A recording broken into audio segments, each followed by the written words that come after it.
Muchas gracias a Corpus Juris por la invitación. Los saluda Jazmín Alarcón Jaimes, abogada por la Pontificia Universidad Católica del Perú, asociada del área de solución de controversias del estudio Payet Rey Caubi Pérez Abogados. Me especializo en Derecho Procesal y en arbitraje. Y en los últimos años mi práctica se ha abocado al arbitraje relacionado a proyectos de obras por impuestos. Es por eso que en esta oportunidad vamos a conversar sobre la problemática que puede presentarse en los arbitrajes relacionados a este tipo de obras. Y quiero compartir con ustedes unas breves reflexiones sobre las oportunidades de mejoras en este tipo de proyectos que muchas veces terminan en largos arbitrajes. Como muchos saben, el mecanismo de obras por impuesto se implementó hace poco más de una década en nuestro país para disminuir la brecha de infraestructura que existe actualmente. La clave son las empresas privadas que financian y gestionan obras a cambio de reducir o descontar lo invertido del impuesto a la renta que deberán pagar año tras año. El inicio de este mecanismo fue prometedor, pero según Preinversión, desde el año 2017 el monto de las inversiones y el número de las adjudicaciones vienen reduciéndose. Y aquí quiero compartir con ustedes unos datos que son importantes para analizar cuál es la tendencia que se viene dando en este mecanismo. En el 2017, el monto de las inversiones alcanzó los 897 millones de soles. En 2018, el monto alcanzó los 482 millones de soles, es decir, se redujo alrededor de casi 50%. Mientras que en el 2019, si bien hubo un leve repunte, el monto de inversión alcanzó los 550 millones de soles. Hasta noviembre del año 2020, el monto de inversión ascendió a 120 millones de soles, una reducción bastante significativa. Pues bien, desde su implementación, en el año 2009, se han adjudicado 411 proyectos y solo se han concluido 234, es decir, un poco más de la mitad de proyectos adjudicados. Esta situación pone en evidencia que el mecanismo de obras por impuesto viene perdiendo acogida entre las empresas privadas. La pregunta que surge a todas luces es ¿por qué este mecanismo que brinda ventajas tanto al financista privado como a la entidad pública ha empezado a perder atractivo? Y la respuesta está en los problemas que se encuentran durante la ejecución del proyecto, pero también, y de esto es sobre lo que quiero conversar con ustedes, en los problemas que se presentan en los arbitrajes relacionados a los proyectos de obras por impuesto. Un primer problema es la cláusula arbitral de los convenios de inversión, que suelen ser ambiguas y generan dilaciones en la solución de los conflictos. Muchos de los convenios de inversión señalan que los arbitrajes deberán ser institucionales, pues la ley de obras por impuesto así lo exige, pero no especifican qué institución arbitral deberá conocer la controversia. Este error común en los convenios de inversión, a mi parecer, surge del modelo de convenio que pone a disposición el Ministerio de Economía y Finanzas y que las entidades públicas utilizan como guía. Este modelo, publicado por el MEF, contiene una cláusula arbitral sin precisar institución arbitral. Y la ausencia de institución arbitral en el modelo publicado por el MEF se entiende, pues cada entidad pública y financista privado deberán escoger la institución que mejor se adecue a sus necesidades.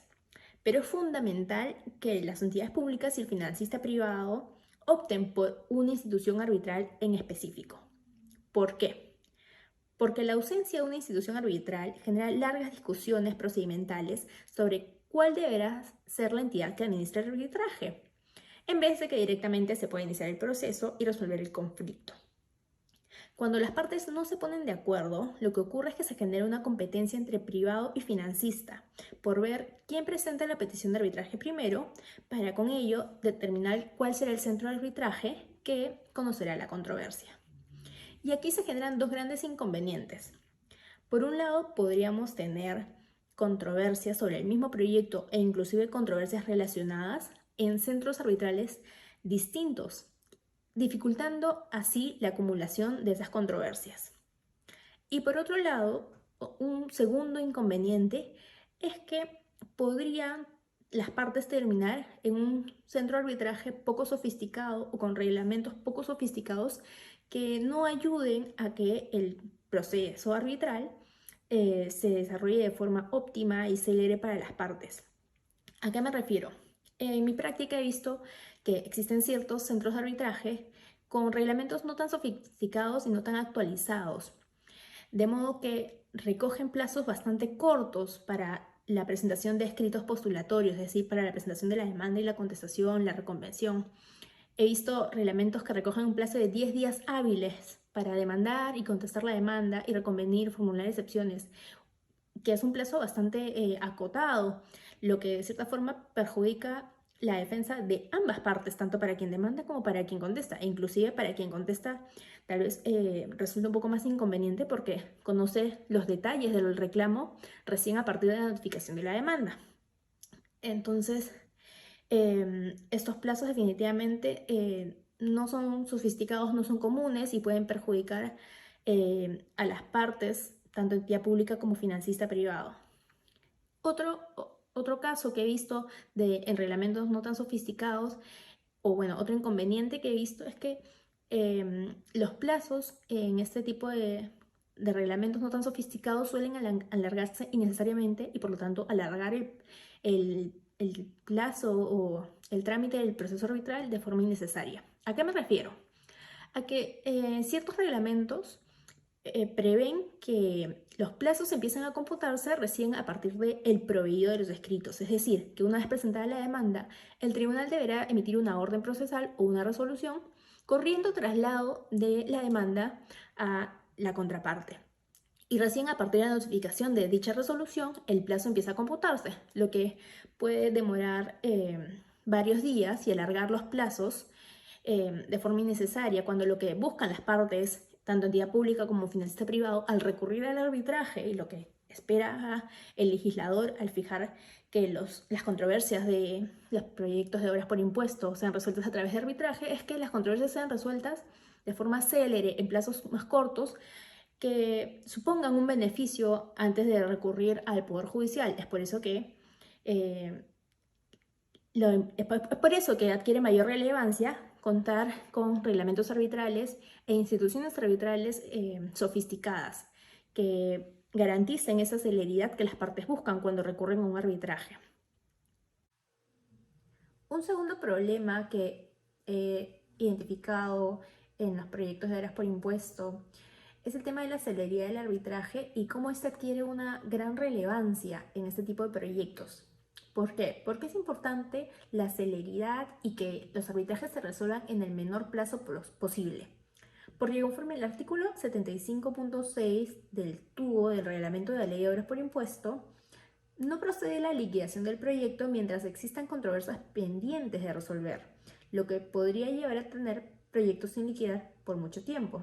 Es decir, si entregaste la obra, pero aún existe un arbitraje en giro con la entidad entre la entidad y el financista, el proyecto no puede pasar a etapa de liquidación.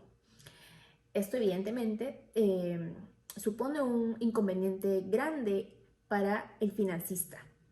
Sin la liquidación, el privado no tendrá el derecho de reclamar el certificado de inversión pública, que es uno de los motivos por los cuales las empresas deciden financiar y gestionar una obra pública.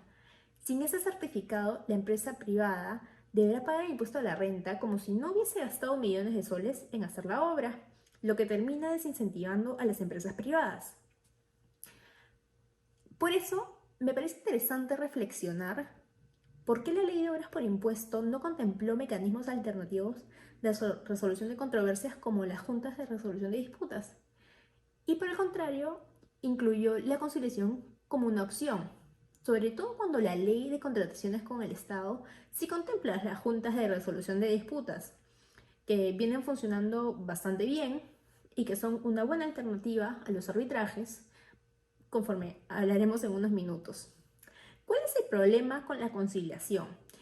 Es que el temor en la Contraloría y la Fiscalía hace que muchos funcionarios no lleguen a acuerdos en las controversias con el privado, de modo que las conciliaciones terminan siendo un saludo a la bandera y las controversias terminan en largos arbitrajes.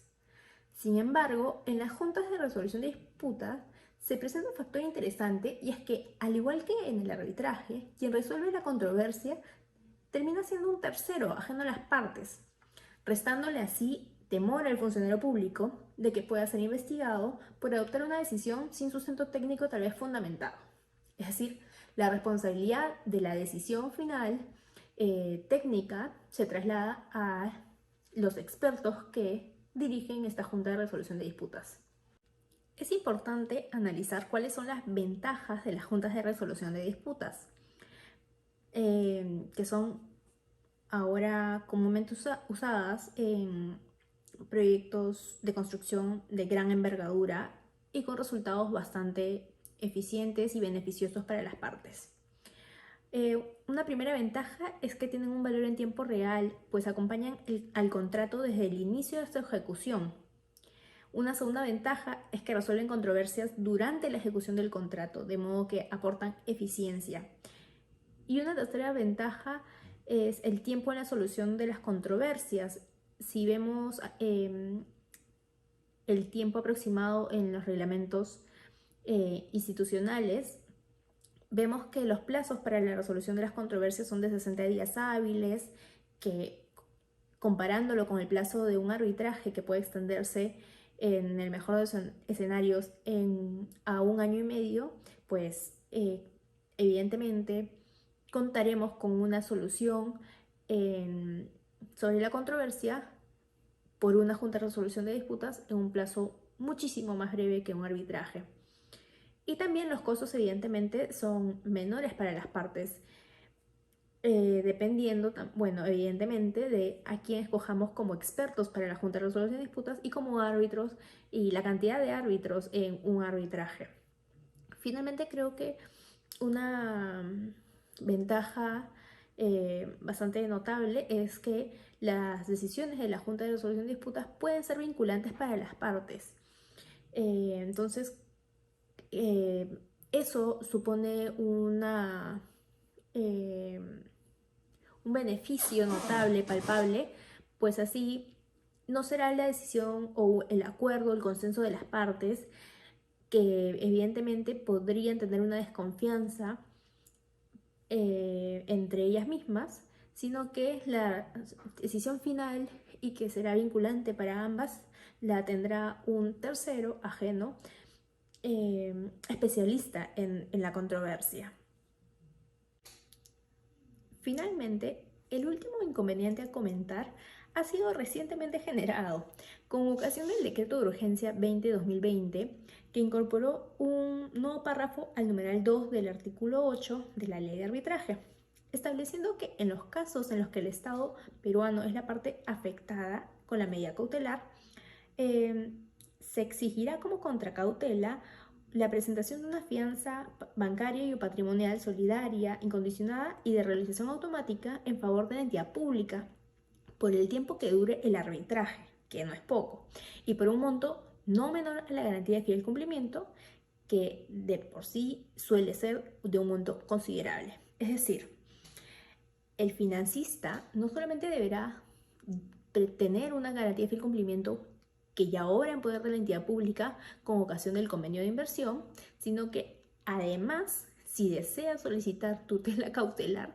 deberá presentar otra garantía de fiel cumplimiento. Creo que la normativa genera un grave inconveniente y un perjuicio al financista. Lo positivo de esta situación es que la doctrina está siendo unánime en considerar que esta disposición normativa es ilegítima, puesto que afecta de manera sustancial los principios constitucionales de razonabilidad, proporcionalidad e igualdad. Por lo que al momento de evaluar y conceder una medida cautelar, los árbitros deberían inaplicar lo dispuesto en el numeral 2 del artículo 8 de la ley de arbitraje por contravenir bienes jurídicos constitucionales, aplicando así el conocido control difuso, priorizando la norma constitucional sobre una norma legal. Todos estos inconvenientes que hemos comentado hoy, acompañados de una reflexión, de una oportunidad de mejora, lo que buscan es que el mecanismo de obras por impuesto pueda superar los inconvenientes que suelen presentarse para así seguir siendo tan atractivo a las empresas privadas y estas puedan aportar a que más obras se puedan concretar y así acortar la brecha de muchos rubros en nuestro país. Nuevamente, gracias a la Asociación Corpus Juris por la invitación y darme la oportunidad de conversar con ustedes unos minutos.